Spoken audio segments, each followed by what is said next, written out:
thlir tu te chibai ule voin he September neli sang ni som pakua ania kan omna lai mun he Reiek Tourist Resort achung ani he kabula hian Mevkov ruai tu ten oma Mevkov lampum chu Mizoram Environment and Forest Consultative Forum tiania athu yang reng khop maya alam toin Mevkov kan ti mai thin an boi pui ber chu Mizoram chunga zo thei huan atam theyang ber bot sayani zo thei huan han ti khan thei huan ani ran lova nungcha te chen na tur ramngo hum hala kan sikle sa chezel hemi kan environment chezel hum halkha an thu pui berani top maini ti chuan kan huai tu te hi introduction te pokan neyanga hela hian pi bera hian poviel bela a oma ani hi kum somria le pali ani to a kum upatak ani to a heti chung hian zoram hun ranga zo thei huan boi puin alazin kul renga ama mimal motor hi zo thei huan a boi puin lama hian motor paruk amang chethak to ani ti chuan ama hian a khala tiang chong voina po ama motor khala helai Reiek Tourist Resort kan thleng thani ti kha kan soi du ani thang khat lian zo thei huan hi a boi pui to ania thang lo thar zel ten he kan chen ram hi luatlak chen na tlak ani theina turatan thapui tho in thei top achua ama sum le pai a hun le tha tam tak aseng ral to ani ti kha kan soi du a choi moina tam tak adong to a citation kan ti ang te po alo dong to a choi moina ro pui jok Indiram Central atang te po a hlan tham ni te po hian kan riat puya chuti ang chuan kan ram ta na mibik ani nakha kan soilang du ani ti chuan hei abula hian Professor H Lalram hing lova a oma kumin kumtirla makhana retire ve to a MZ iwa Environmental Science Department a khuan din te po ni in department head hun rei tak ania chutiang chuan in environmental science lamakan mithiam chungchuang ania professor ani chutiang mi chu Mevkov a hian general secretary in oma khaipa berzinga omani voina hian ti hian aizol tengkan chuklania ti chuan hei ka veilama hian pusang puya a oma Reiek apa ania Reiek a hian VC member nilai ania zo thei huan committee a hian ani hi an mi poimo ania ti chuan voina hian Reiek zo thei huan kan han fang don ania kan fang chip chiar man lowang amar chu mun poimo mun rang kan fang dona Reiek Tourist Resort kan han ti Reiek tlang kan han ti mai hemi pum pui mai hi zo thei huan atan an puang top maya kumenga engemaw zat an lo veng to a ti chuan nungcha an hum hala tin ramngo an hum hala mekang tur ramkang tur khatiang kha an veng boka tiang chuan in helai hian in nungcha te po an thla ten lo la thina chu tiang chuan ten nungcha te chen na tur atan khan in I puk voina hian in puk thade umai an tia oma chung te po chu an lo hum hal mi puitlo atan pon phal lo chung te chu oma mar chu voin chu nangni chu kan tlo puyang chau min tia chung te po chu voina han tlo kan tumaneng poni sela zo thei huan hi Mizoram a hian in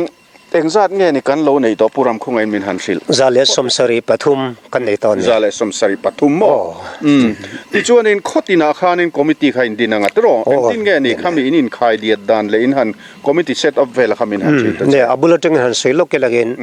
aizol han general headquarters kan nei ta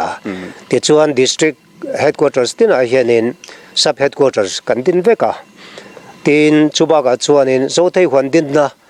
thingtlang khwa kan din na pianga hianin coordination committee kan ti lo thunga chuda chon VC apiang hi president an nei a chuan secretary a hianin VCP president an nei a chon secretary han OMS secretary hi da an nei a tin treasurer a hianin MOP atanga an president changlai kan da le a MHP tang hianin financial secretary a kan da boka ti chong khotlang ho tu te khotlang roi tu te kha engkima kan puipa o committee member an neta a anni khanin khot khami a khol levela kan zo thei huan en kol tu te kha an neta a kan committee member poi mo tak ten ne ti chuanin zo thei huan kha heta headquarter tang khanin enge ni an ti tur le ti lo turte kha tiang kha in va silver ne mi heng ti nge in tran headquarter satang hianin kai roina fel tak kan ne ya dan le donin kai roina kan ne ya kan malak na te booklet te kan ne voina hin kan lo keng lo maya chu kan ne khu zo an kol veka chumi mang chuanin so thei huan kan tia kha an en kol thina ni chuan headquarter satang chuanin in mokhom na te training te tin district level roi to the training te kan nei puya tiang khanin tu na po hianin kumina hin kan la nei le dona chube kan nei tura chuanin district kan roi to te khanin an huam chunga zo thei huan kha presentation ran nei turin kan be se to ne tun tuma chuan chu teng chuanin ma kan la me kan ne ti chuanin zo thei huan han tia khanin thing han phun bel ti vel ang chi a kha in ti thawem zo thei huan han te khanin ne chena isoi fiang khan tren kha chuanin sap thei ni lo zong kha emon lo tia chu ma chuanin han soi fia lo ke langin zo thei huan kan te khanin thingtlang khuwa a ramngo emo an khobul na emo la deu ta ka poni thei chu an kho ho tu te kroi tu te rem ti na khanin kan vadin ta a ni chine kan soi ang khanin khotlang roi tu te kha kan ho tu te khan ni a te zon khang ho kha thatakin a form kan siama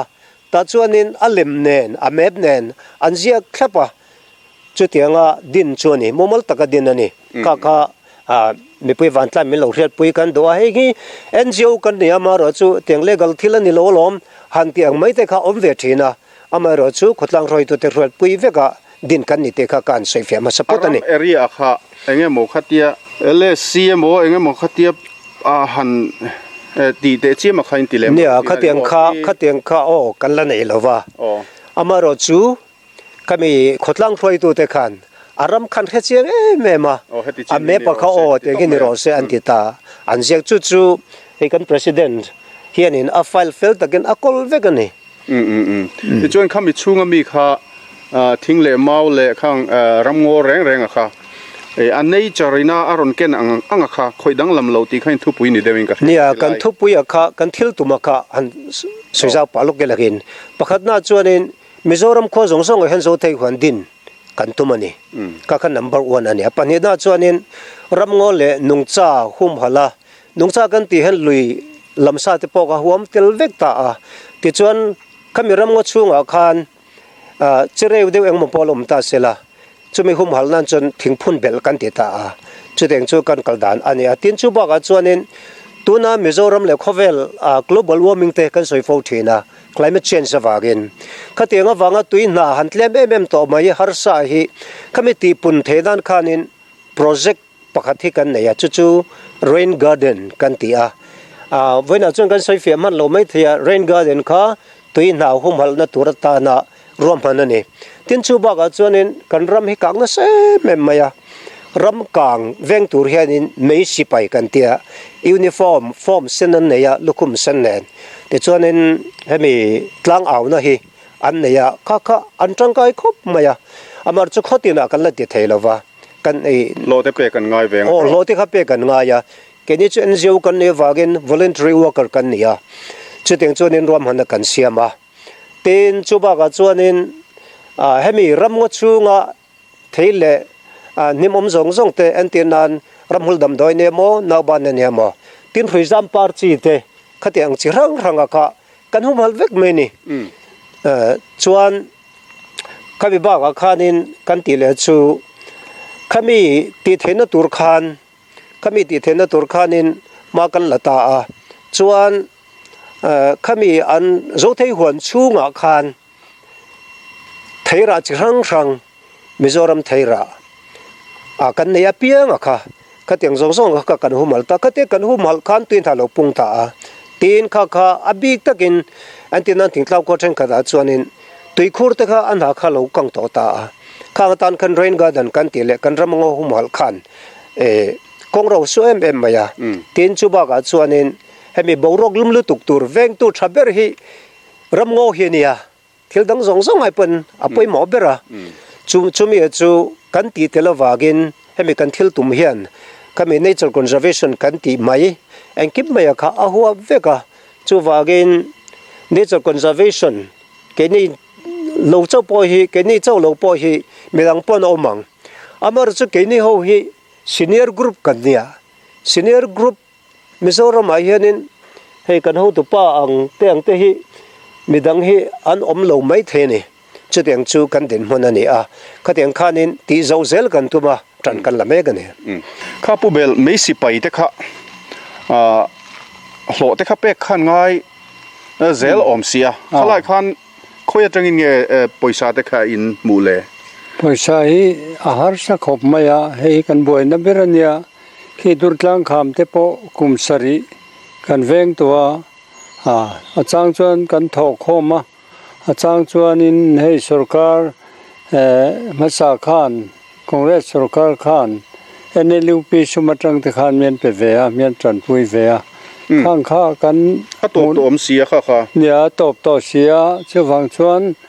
hei tuna sarkar thar lom le mega hian beise na kan ngat bera atira hemi MNF sarkar laya din ania kan pol hi zo thei huan hi Puzorama chief minister ani laya kan din ania ani khan project te min sain sakin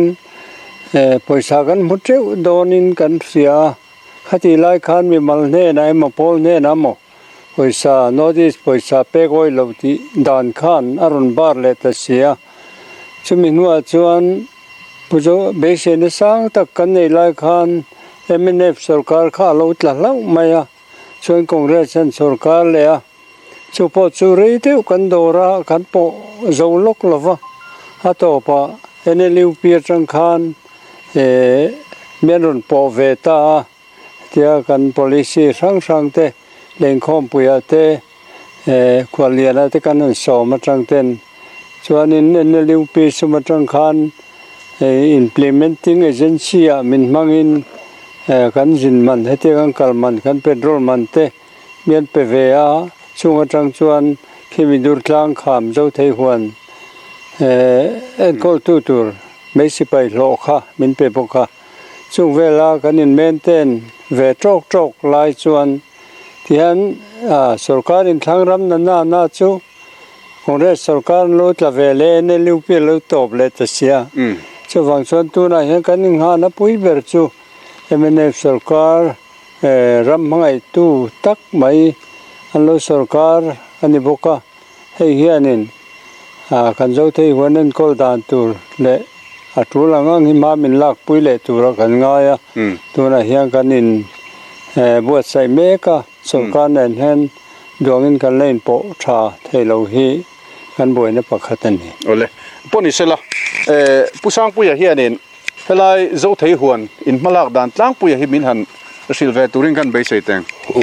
kalame hei nia hei vena headquarters lamachangin mefkof lampangon ho tu ten la loi zo thei huan miron klo kan lom khop mai ma sai lom thu kan sui anga sang ni som khanan la loi zo thei huan hi an ron dina hei kan chong kai pui khop maya helai chinai soyang khan reklang le chevel zongo zong hi la loi zo thei huan in ahuam veka chimi chuanin khotlang po hianin nasatakin helai ramngo hum halna te nung cha hum halna te hi kan kalpui nasa a chimi mei pelama tian la loi zo thei huan te miron din saka anni ho hianin he pol mang hian kan re khwa hedia NGO sang te kan malang te miron bel cha anni tenen hianin ma ting kan la howa tuna hianin helai kan zongo hi kan hum hal na sakhop maya achunga thing le mau le ran nung ti hrim te po hi enge ti na te po la ka mo ti te kan khapa thingrau thlengin tuna hianin kan khap ani thingrau po lakin phal lo hrim ani thingrau po phut kan oi lo ani ti chona ni le inzo thei huan chunga hianin luite ông về nuôi liền cả thì anh dân nghe nè lui hi tuần này hiện in sẽ bùi càiกันเตี้ยให้ไล่ลูกhiện in sẽ bùi cài hi doให้มี do ที่หัวช่วงhiệnออกมาจู่ตัวน่ะเรียกคุยนะตุยกันเบอร์หินยา gravity in PHE ตันที่ข้ามีหลักสักให้ไล่เห็น reserve ตั้งกี่เหรียญเดี๋ยวมีด่าสักจู่กันลุยปักขัดอันนี้ตินสายกายแต่กันเตี้ยจะมีซอมทะเจแล้วแต่จู่ตินเหตุไอเฟียร์ลุยที่เตตินตุยเซนลุยเตกันนี่ให้ไล่โจที่หัวช่วงhiện inที่ชวนinปุกข้านี่จินข้ากันใส่ซอกะข้าไล่ข้าตัวโปข้าอินเรมตีวักเหลาทินนี่ขี้ไล่กันปุกนี่ขี้นี่เฮ้ยควรจินปุ่นกันนี่ทัวริสต์มันจุมีกลัวตัวกันตั้มขี้ไล่อภิกษ์ขี้ไล่ปุกขี้จูการันตัวโปเตการันพันเหลาเดียวอาชันจูขี้ไล่มุนขี้นุ่งจ้าเตะเองก็บอกที่งานอินตอมหุ่นละเตะอันนินเวียนหิมนาเตะนะอันมันชินอันนี้ตินชาไล่ตุยกังไล่ตะปนอามาจังเขียนตุยเราฟาร์เตขี้แห่งวาริโฮเตเละวาริเตตินวาวุเข่งินเละแห่งวารุงเตะก็ติงหูขานอันกลางชีนะจงแต่ในบางช่วงนี้กลัวโปขกันเริ่มติดเสียแล้ววะกันได้ดารังตีกันลาวอันนี้Adventure Park ต้นที่เราเห็นลัลลวยโจไทยหวน Community Reserve ที่เราอินตาร์กู้มาให้ location ที่เรียกลางอันนี้area cover จินให้เฮกเตอร์สมทุมอันนี้เฮกเตอร์ขัดที่มิโซปาเตดานาจวนจินฮิเลจันเวมุนอันนี้จาววิวไม่ตีนะอันนี้ area of operations สังนิสมปลีจังสังนิสมปังหาจังบุลตันอันนี้ลัลลวยโจไทยหวน Community Reserve ไล่ฮิที่จวนนี้เฮ้ยแห่งไล่รำอาเฮียนรำมุลทิ้งเละเมานุ่งจ้าเตหุมหัลละตันนี่ติลูตาระโจไทยหวนเวกไม่ข้าอาลูนียไทยตบชวนให้ฮิขดลางจังรัวลินนุ่งจ้าเตเจนรำทิ้งเละเมารำโง่เราหุมหัลทะเลไหมลัลลวยโจไทยหวนอาเฮียนรำโง่หุมหัลทะเอ็มนุ่งจ้าหุมหัลทะบกะที่จวนนุ่งจ้าเฮียน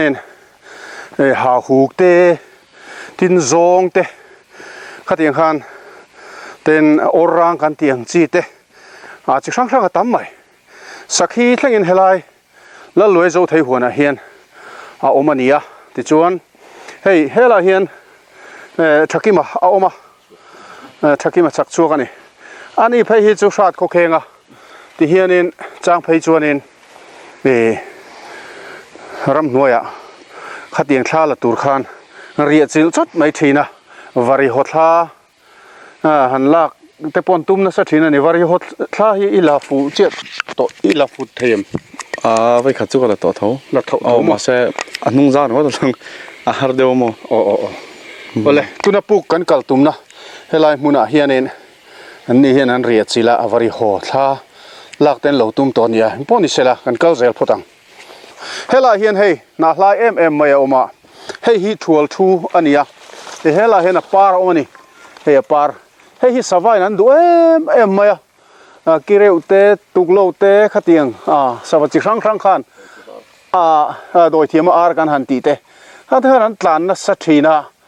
ปาร์จูฮีหันตลานทีนั่นนี่เฮ้ยฮิคิไลเรียกลางชีปะเพ่คิดจวนตั้มครบไม่เฮลัยเฮียนทัวร์ทูกันหันดินจิลกอันนี้เฮตียงเฮียนเฮตีไลรำมุลจิครั้งฮีอุลุกตะกะหุมหัลเวกันนี่แห่งทัวร์ทูตะเฮนิมนารานอันนี้เลยวะสวัสดิ์จุธาเรานี่ตัดไหมกันหันดินจิเลลกกันก็เจลังเฮลัยเฮียนไทยจิขาตาอมาให้ฮีโจไทยอันนี้โจไทยหัวนะโจไทยตัวนั้นกันเอ็นแม่กันนี่โจไทยฮีอาเฮลจุทูร์สักไหมมินจวนทุ่มตุยไหมริมโปฮีจูริมอังเดียวเฮียนน้ำวังไทยนี่สวัสดิ์เทเลเตรันนุ่งจิครั้งนั้นด้วยไม่นี่เฮ้ยตินมิสิงตานโปไอ้ตากอันนี้เวียโจไทยจุดเตียงจูเนียเฮลัยเฮียนโจไทยกันมูนี่มุนตั้มตะกะแห่งฮีมูตุรตั้มโลไม่ไทยเฮลัยไรเอกตลาง kan pan chona hian kan han din chil le loka hei helai hianin en lalwe zo thei huana hianin zo thei dik taka hi mana changa kan lo nei ve chin zo thei kan ti me kan te lai changa kan thiat china kha hei tiang hi kan nga khop maya kan no pan deu lai phei chuanin atlan tur ti hianin karang kal china tia amin ma hi chuanin athur ve deuh saka kan bar ve hong honga amin te hi chu thum ve deuh sak boka chu te lai ponin kan ena sa ve china helai la lue zo thei hona hianin atam em ani engram sa tang nget lam thin ber hei hi sakhi lampang te ran du em athur deuh saka wang hianin savalam po hianin tuklo lampang le hetiang chi alian deuh hi chuanin an ei ve china ni nungcha tam tak ina ri run an rem na mun kang par puk anti mai chu akong amu mal lo hle maya kong hi mu mal taka siam thei ani rualin mi hring in an dai dar vak lo an du wangin la lue zo thei huan en kol tu te hian kong hi han sial du lo ania he kang par puk an tia hian ni chinan soitak ang khan kan soilan tak ang khan vari ho te tin varung rual te tin vahla te chip pui kan han tiang te chip sawa khang te kha an tam thina chung te ni wang chuan en apuk hi an ro em mai nia ni kan pan thla zela ni kang par puk panin kan kal zela kong hi lo ani bera hi henglai te chu kong ani to lo reng renga na hriaten thakimaten man han hruaya tiang chuan hei kan pan zela nia kang par puk hi ram boi lai khan tom himnan lo mang thina khotual mi ten nu nau ten tom hulnan an mang thina an bu nei te pokha an phurlu ta bu zem ten kola chu tiang chuan an thil nei ro hlu te danan te pon mangani rianan mai manglovin chu tianga puk thatak mai chu nia tun hnuah hian mi pui van tlang ina an tlo dar an phalo em na chan chu kan soitak ang khan nung cha te ri run rem na ani tlat maya an ro em maya an kal chang po in an han tlo chang po in an nu hi an thup le vek thina ni tuna hen kang par puk chung kan thleng to a kan hnuai khu puk ani to maya hela hian kan zel phenga tatang hian asira tangin kan lut don ani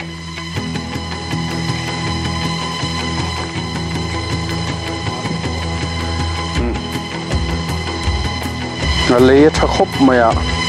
hey mi hringin an chil phul lo hle mai ti hriat theya sul nu putur me lo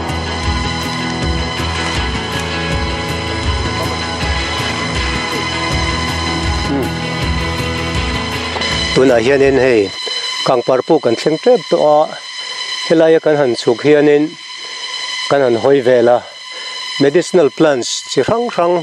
helai han oma chumi zinga langsar de ber chu hei tuna kavon hi thak thing ani a thak thing hi a botanical name chu cinnamon veram ani a mizoram a hianin chinga vel kan neya tichon hemi tuna kavon lai thak thing hi a thaber te singa mi ani a thaber hi mizoram a hianin zobok bula khianin oma helai he thaber do to nia amaro chu mizoram a hian hi kan nei lar berane bazar kan kalchuanin azung hin lata azung kha anzuar thina azung la khianin an film kholo chuanin tam ta kha thi mai theya chuwan chan ala tu te po film khurta selagin avaya lak turani lova engamo alla donani chuan 10,000 chau lathin se bazar anzuar do ne point chu forest dana phechon phallo la ni le zel mai the chuan chon kan film khuranga ya chuti lain kan rama hianin hemi tak thing thadeu mai apil hi hian omta azung po apil hi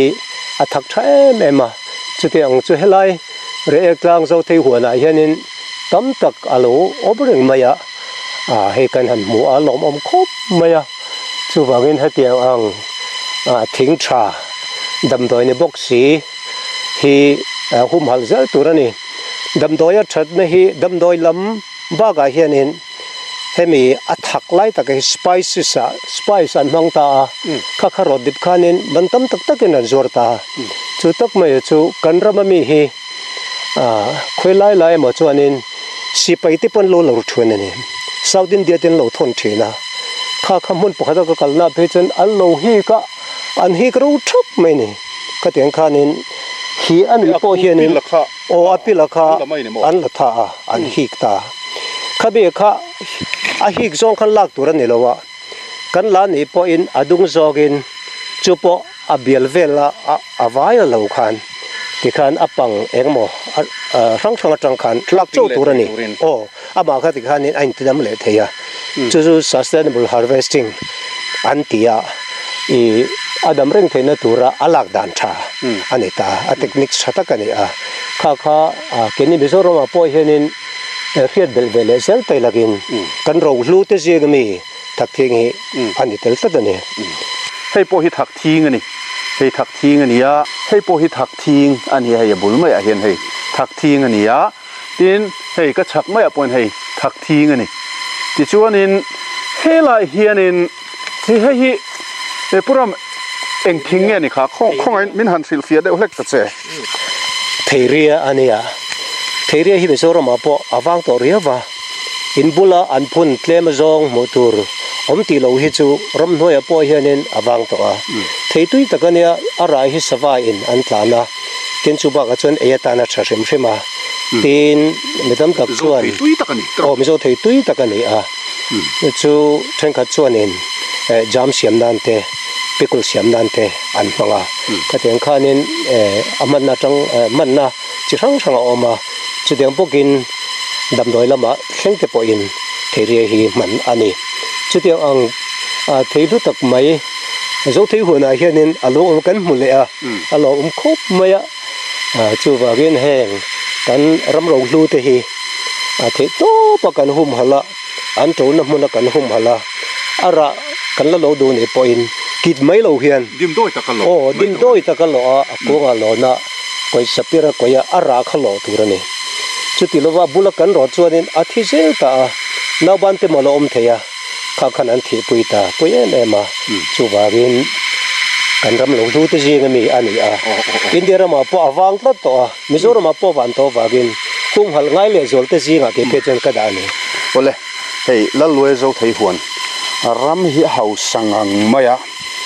รำมุลหลุดนะ medicinal value ชัดตักไหนค่ะเองมุสาตาออกมาจุงเตจูขันกัลเปลเราไทยเราว่าติละเฮียนกังปาร์ปูกันตีจุกันเข่งชะตาเฮละเฮียนินข้ามาเราเพยรัวมายะติจวนปูกชัดตักไม่ตาเฮียนกันหลุดเพยโดนอันนี้กังปาร์ปูกันตีจูเฮียนิตานี่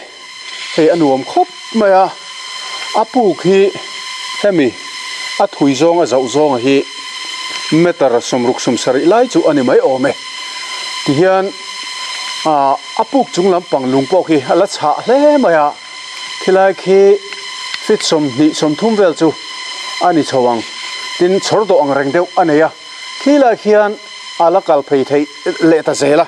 สุงตะจูนี่ดันกันหันลูดโดนอันนี้มิชิงสูลนูมุตูรอมโลที่ไลฮีอันวงหิมทะเลมายะเฮงละเฮียนสัตเนียกนิยมตักลุมปุยเนียกนิยมตักเฮงละเฮียนเดวจุกะมุตูรอมันนี่ที่จวนเฮละเฮียนินเฮงเตหิจูเงี้ยนี่วาริโฮข้างหูหันอินบัวนั่นนิยมตักขตาเฮียนคูร์ที่เฮียนินไว้บุตรเฮียนอินบัวไม่ที่นั่นอินบัวกันหันที่เฮียนตุยอินบัวนั่นนิลาวาที่นั้นทานซาปาที่เฮียนไว้บุตรเฮียนนั้นตัลเวนะสมัยที่นักข้างข้าอันอินบัวกันตีเวไม่ที่นะที่จวนยังละเห็นกดเทียบกเทียมไทยนูมองตลกันตีตั้มตักชวนกันเสียงขัดเตียงโฮข้านกวนลูกเวเลทุ่งอันเล่นเมลครบไม่เทียมไทยนูเลยที่จวนนี่ลำปังอปูก็หันห้อยกวลโฉตายละไรสลายสปูกตบจูนี่มายะตุยลวงริกร์มายะตุยปอทานี่ที่เสียดเทียเลยพอนี่เสละจูมีมาจวน saniak hei ramsa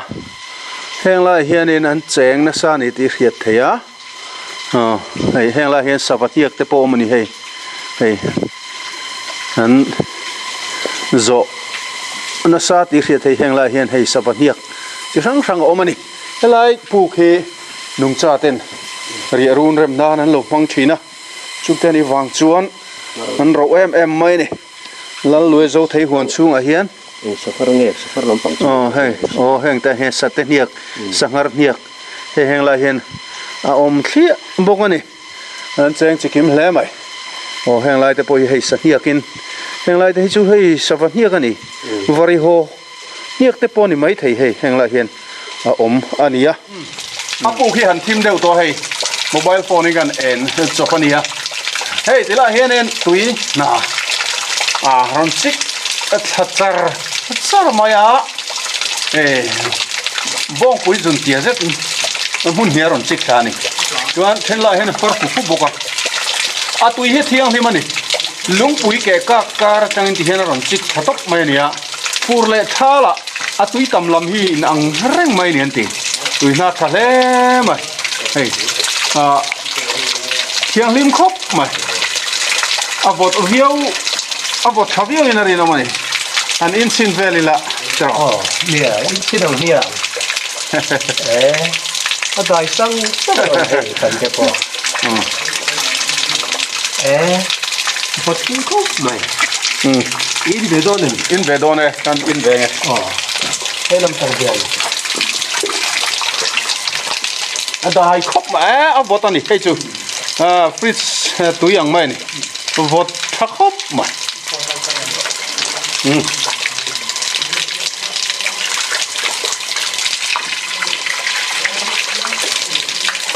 thấy heng lại hiền thấy phải muông cor tắm khóc mấy tí là hiền tiền mun răng răng hiền mù tù rom boka heng hi uk pon lama tranga cụ si velina anron putlu ani arin oma sakuin an duem ema tiang hi cụ si tena an 18 ania thấy phải muông apuk chung hi zau khop ma dai nuam em boka ti chuan puk bang chak lama hian puk bang top lama hian tui a far deu vek boka heng tui te hi na tha em chung te ni wang chuan nung cha te tan chuan kum tluana han chen a tan khan a than om em mai ni ti chuan hetilaya la lue zo thei huan en kol tu te tilai khotlang khuai tu ten rem khe takin an hum hala akal khan po siam du lovin he tiang hian unnatural beauty engma tidang lam lovin tiang hian an lo hum hala a tha mai ti chuan hei nung cha sul nu ta hian tam khop maya heng lai then hei a ko the thlu maya ten an niak mu tur om nual boka hei helai te hian varung nge nianga vari ho anin bolna khur kha hei phei chu hei ala tharlam khop maya he tiang hi mu tur a omani a chak lampang hi han hoi kol vele hrim taila helama hianin ta hena pu kokel ala zu om le ta a helai pu kokel hi a zu thim tharek ru khop maya ma ro chu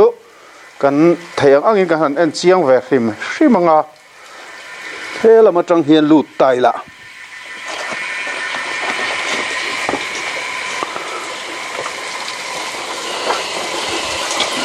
nó lôi dâu thấy huồn hi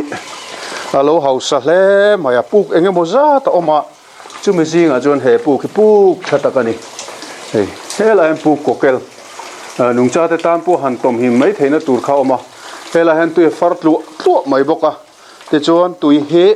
thế là hian tling lovin le a hen lu thlam ya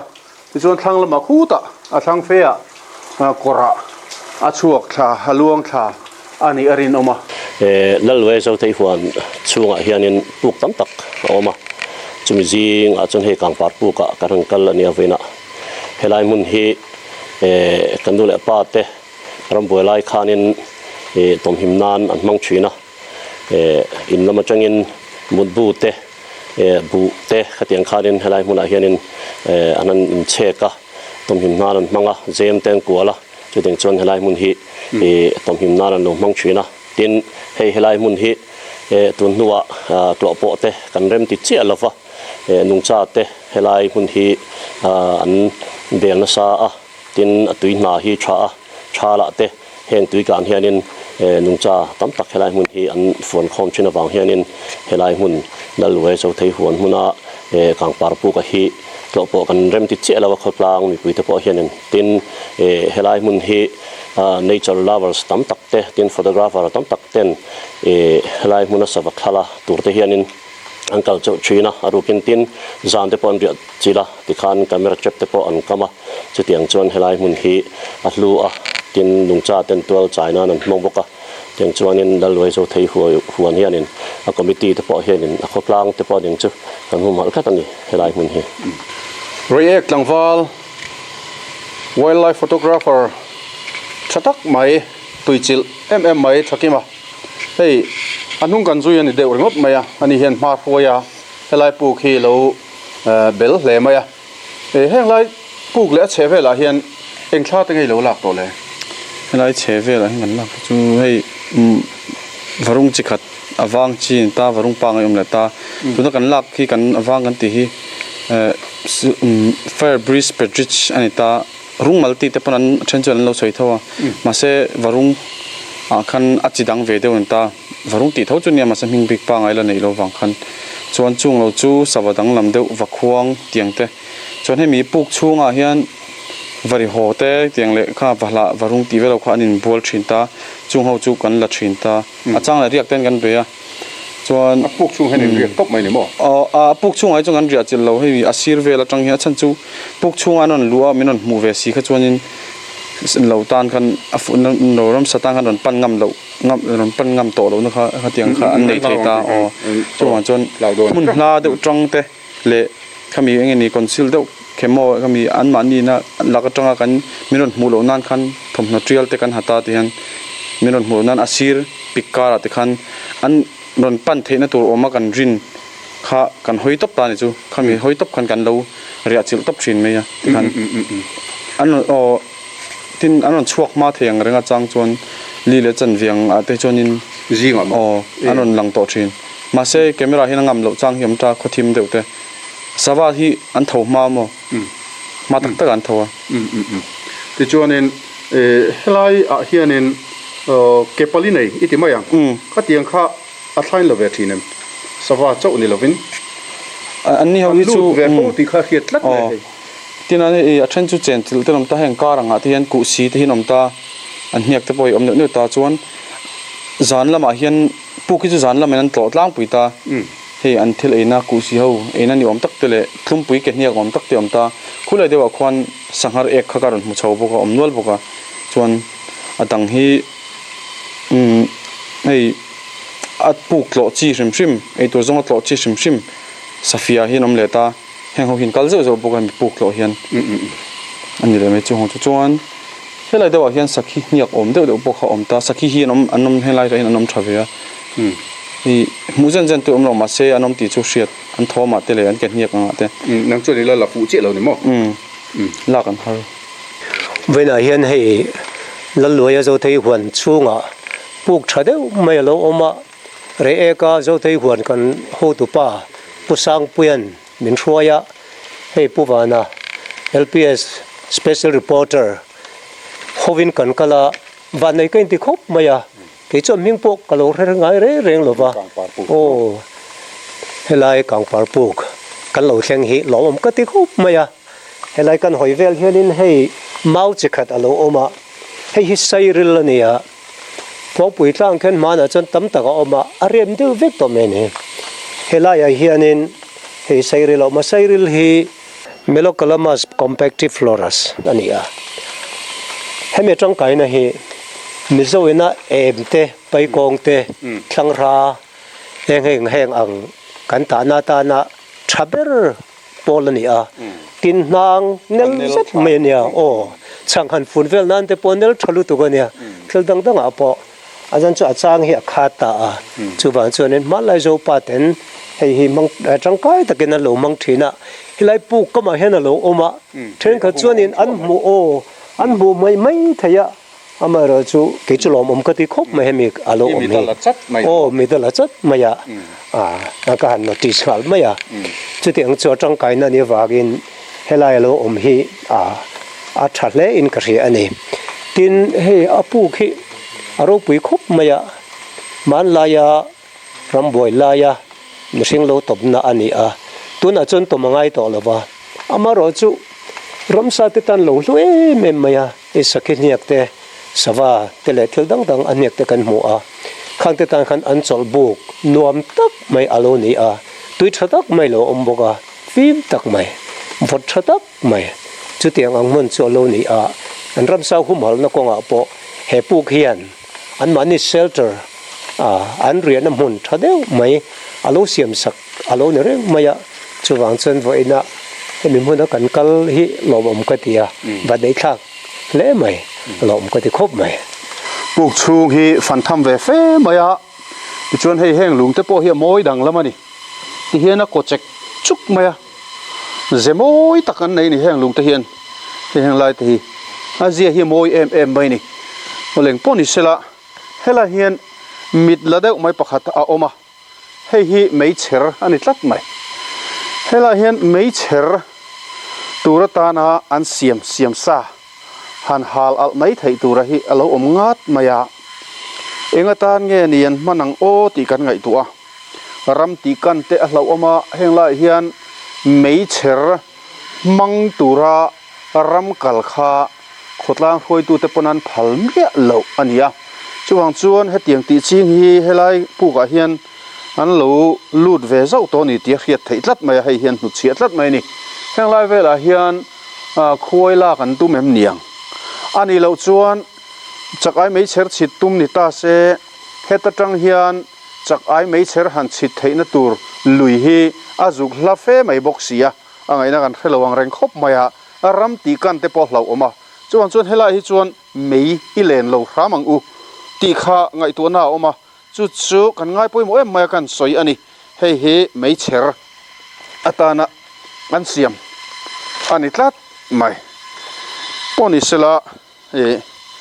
ram ti kan pha pal kha a hlawom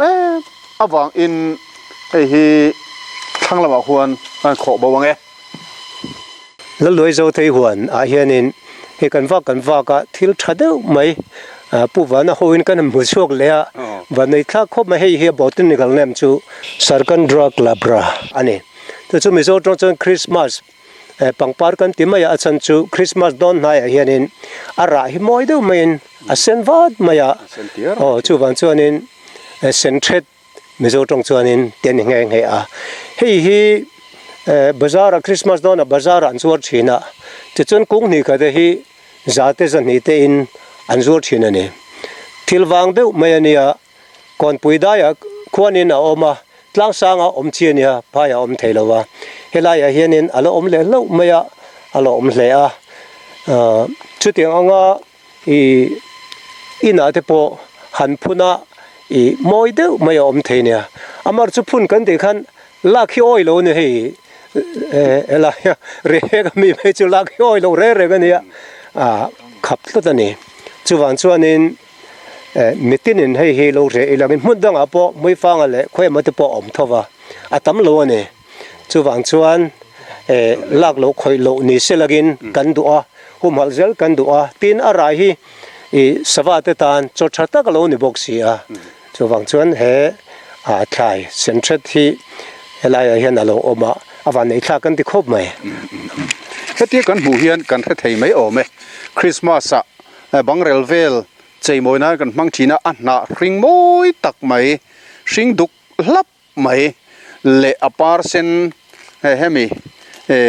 sen thet mai a hi a Christmas nen khan kan mumil vek to maya a Christmas em to mai ni chu tiang ang nim lutak mai helai hian plan lutak mai kan han huwa hei helai po hian hei kabula hian a oma ka ding le ka veya hian thale mai he du tha em mai le ngala heng hi kan han mu nia lal lue zo thei huan hi alo hausa hle mai ram mul hi hausa ni lal lue zo thei huan kan han lu chila kan lu chil a thei chin a zau lo hle mai amaro chu kan mu chin ringot po khaman hla kan ti pu ka kan lu ta ramsa nungcha te sul nu te kan han muwa a hlimom hle maya tin ram mul poimo tak tak mai kan mu boka a kha aya tam kha a let fe tam kha ala omani nakina kan lati zom zel tura po kan ngaya ti chuan lal loya zo thei huan atanga aizol lampana kan let thale ai long kan chol tha a hela hian khuang chera zo thei huan thatak mai an lo neya ti chuan khotlang khoi tu ten hei hi uluk takin an kalpui ani hei ka bula hian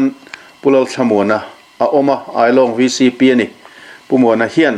an malak na sang tamin han a silve turin kan bei sei don ani engti kumange zo thei huan hi ta hian in din vele sang hi som pakhat kumin kan din ani ani tar chun rei vele de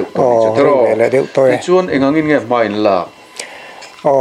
kan hum hal tha ango hi ango hi ti chereu kan phal lawa ango chunga engeni hnim te poi chol fai kan phal lawa ani na anga ango hi hum hal topi kan du dan nia ango kan chol fai hian a hnuai lama nungcha leilama tlachi te a bowa chu wang chuan an himna tur chuan ango kha pik that angai nin kan sia ango hi ani na anga pathian siam anga hum hal topi kan du dan ani khotlangin in nei zau bokem zo thei huan zau bok ani mai kem somruk angvel bor bial hi chu kan nin kan sia ta chia chu a soi fak thei lawa ti chuanin engeni sawahan vele khatiang engeni ergan han ti velanga kha in khap tha tok bokem khatiang chelek kha kan khap tha hemi classic don bor chho hi a hluar lai ani awang hian thu chuat te pok kan han siama nikum pok khanin TV lama te pok khanin scroll te kan han puan tira tin tongkaya khuan signboard kan ta thina aizol lama tang savave te anron om thina wang hian chung chu anasa zo kan nia ti mai te ang mundanga tang ron ve hi kan khap bur to tu na chuan khatiang ang chi man kan nei ni phei chuanin engeni an chunga na deuh leka action lak poi kan duani kan hum hal na sato khotlang hian in nungcha te hi tun main nge kan lo tiri ral na sa a kan lo vea kan lo kap na sato a heng hi apoi zia athat lo zia tu na chon thang tharin kan se chuak to a tu na chon na sat ka hum halania khatiang ti lo tur khan mundanga tang le khochunga tang po hian kanin khap ani ergan le sair kher he zo thei huan khuang cher zo thei huan chunga hen ken lu kan phal lo sim sim ani mefkov malak na un rang zo thei huan din a han ni hi engeni try ti na ai ril rot lak dan kamin han thil ba che a tha ka ti khop mai hi pu bela te kan chairman te thanem ngai na ra alo lang mek zel nin ka sia heta hian zoramina engeni ramngo kan nei tha thia poimo a ramngo kan nei tha thian mun danga tanga engeni boruak lolum zel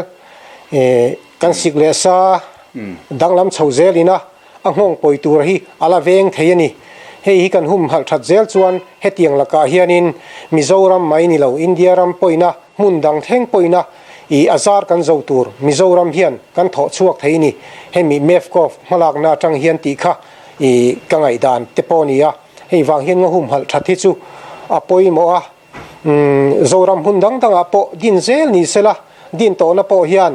thei top choin hum hal thazelila tia kha kan soi du chu ni atop lam kan nai don to nga puviel bela mefkov zo thei huan din tu te zinga khai pa mi pui hriat ta na trul nia hriat soi chuak turin hun kan pe ve lok anga pubel khongai ole hello momme hey puvan zara thatakin voina program kan mang thei hi hello mom le tin lom thon soi du na kan ei nuala mana MNF sarkar lain zo thei huan hemi map ko kan lo din to chuanin hun rei tak Congress sarkar nuaya kan thok le ani po kan chungan tha thei top min chua puya tuna hian hei puzoram ho bokin ma kan han la tran le don ania zote huan malang na hi sarkar tene na tang rol lo chuan ti thei aom lawa sarkar hi kan puipa ber ania thok tu atang maila nei tu chu sarkar le mi pui anni chuta chuan helai tuna hian ai long khuwa kanom meka ai long zo thei huan khuang che zo thei huan kan ti hi tlem a chan chin han soi ka duwa kan rama hian zo thei huan ram ngo hi tuna kho za somsari le pathum ma kan nei to chung ji nga chuan ai long zo thei huan hi a thlan number pol ani a chan chu kho chung zo phei zong songa ram ngo khi anoya kalut chok vek to anoya an kal hian thingin dot dan hi thae memani tuna thingtar thilek lek to azar te poro to ang asta oma khami lo thi ve le thak tu tur kha thing khan chuk rol te sajuk thangul rol te sakhi thangul rol te sanghar thangul rol te thang khengul rol te chip te thangul rol te chenin anoi hianin dot khat tlat mani hetiang khopa thingin thak turin dot tha ram hnuai bit tha hi ramdanga kamungai lo ani chuwangin helai khwang chere zo thei huan hi a chuanom hle in ka ria tina khotlang roi tu a zo thei huan chairman a hi amasa puchunga ania tuna hianin hei pumonan nan thak le a khopa fel tha ve in anen kola lo thei huan po hi mitatlung anen kol dan hi mitatlung in ka ria khotlang chunga hian lom thu ka soi du bokani chuan a chunga hian he mi zo thei huan ram ngo chunga hian medicine lampang che mi zoina ram him dam doi kan tiang hi chi rang atam ema kalna piang a hian hei po ti tur khop hian atam tha hi kan sarkar te nen thei to pa kan hum hal chuan kan ram mi puin kan la tangkai pui don ngei na lang ani chuan khotlang henglai lal loi zo thei huana te le khu kang mun zo thei huan te khori nim zo thei huan te chungtlang zo thei huan te hemi ma mi district mi tua zo thei huan te heng ho reng hi khotlang hi anlunga ruala alom om ani ti chuan zo thei huan kan din hrim a hi kan din dan phung hi sarkar tan po puitlak ani na langa keini polin kanwa soimoi hluta din ro kan tian din mai ni lovin khotlang lungrualin alungrual theyang berin VC chairman YMA secretary upapol treasurer MHP financial secretary khang ho zong OB chin kha committee member anni tin VC member zong tenen ania hetiang khopa khotlang lungruala poldin hi zo thei huan lo hi zo dang anom ngai po kharthelo party lam in ro na awmi alova hemi advisor atan politic lamai nam noi lo khotlang ina mitha an ngai hi coordinator atan advisor atan kan ruat veka chu mepcop member kan da ngalani chu tiangang chuan zo thei huan din dan hi sarkar po hian tha minti puinari noma chuan anei tu ni na kha an kuta kan hlan mak ani khami coordination committee kha thu bera